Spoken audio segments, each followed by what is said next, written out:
rebar is not good for swords. So I've been checking out the Broken Empire series. It's like a trilogy, and then you get other books, but I haven't gotten to them yet. And they refer to builder's metal because it's like a medieval world, but it's like post-apocalyptic, so whatever. Rebar is not a good metal to make swords out of. You can add stuff to rebar to make it good, but the repeated reference to builder's metal is just kind of stupid. Like, I suppose if builder's metal includes all kinds of things, like metal from bridges, but then that metal would have rusted by now. So, yeah, or maybe metal from buildings? But no, like, rebar itself, it's meant to be bendy.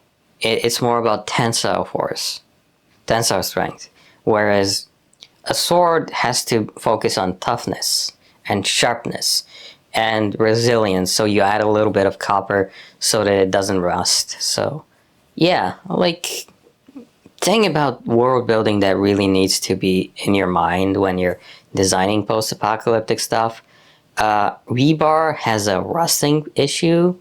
If you paint rebar, it doesn't actually work very well. Like, it's extremely rare for painted rebar to actually be useful because the paint just, like, even if you're an expert, like, handling the rebar, just little cuts allow moisture to get in. So you have a more localized issue with the rust. So it's not very good, right? Like, concrete buildings are good for like 100 years, but like, you need to focus on their surface if you want to preserve them, not what's inside, because the concrete is going to absorb water and it's gonna rust your metal. And the metal just, like, the only thing good about rebar, realistically, is that it is easy to handle. So your smith would just take the rebar and add stuff to it as he's hammering.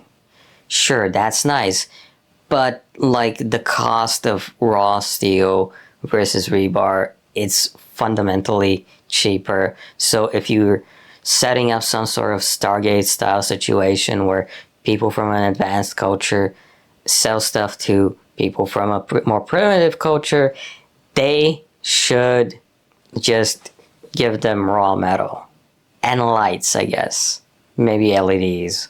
Like, LEDs, interesting thing about LEDs is the blue LEDs only got invented in 92. Like, strong blue LEDs only got invented in 1992, and that's this whole story where the guy who finally perfected the process of making strong LEDs got into a fight with the son of the guy who gave him the funding in the company, and there was this whole thing. And basically, LEDs are actually, like, really, really modern for a reason. If people had strong blue LEDs like 50 years ahead of time, that would have been like massive. There's a reason why there were these old photos of Germany where one side is more yellow and the other side is more white, and that's like just on a continental scale, because LEDs focus on visible light instead of all spectrums. They are incredibly efficient. Like you're recouping your losses in like something like 2 months, depending on where you live. So decent, durable LEDs fundamentally are like the best option for a smith, because they're emitting only one type of light, and that light would be white, and it would not interfere with the level of yellow and the level of red that the smith is seeing when he's doing the smithing. Plus, you have the obvious advantage of lighting up a castle, whatever. So LEDs with batteries and solar panels as individual sections allow for better visibility at night. Cheap, better visibility at night.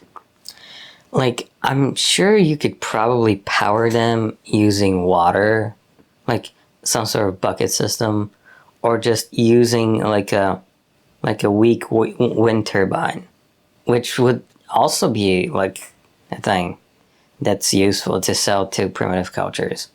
But fundamentally, when it comes to materials, iron, raw iron, is the best because you can look up recipes for different types of metals and like add like a little coin of copper, like maybe run it along the surface so that it gets distributed well, like maybe run a pencil along the surface so that the carbon gets absorbed that way, and then you just twist a little bit.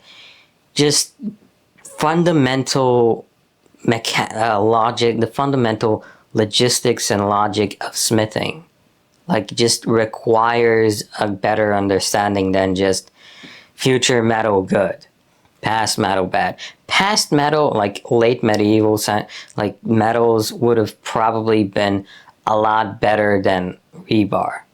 Like knives back in the day would have been a lot bigger. Like, it's not like a kitchen knife. You gotta butcher the hog, you gotta cut up like big chunks of meat and salt them and preserve them over winter. Our knives are just skinny little things designed to be sharpened easily. Like with 1 or 2 or 3 moves, you can sharpen like a skinny knife. And that's like, that's the thing. Like, whenever you're buying a knife, if you have an old, like a dad or an uncle who's constantly complaining about bad knife, this is bad knife, like, that's what they're talking about. Like, it looks perfectly functional to you, but you haven't really used it a lot. You just used it casually. So avoid the rebar as a main like material for swords.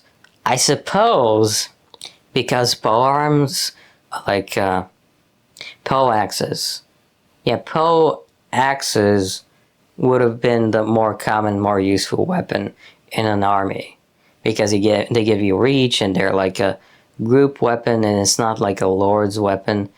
So pole axes, I can see rebar being used to make good axes by tossing in a lot of charcoal and absorbing so that it absorbs it, or just using rebar to just make arrows. But in terms of using rebar for swords, it's a bad material for a sword.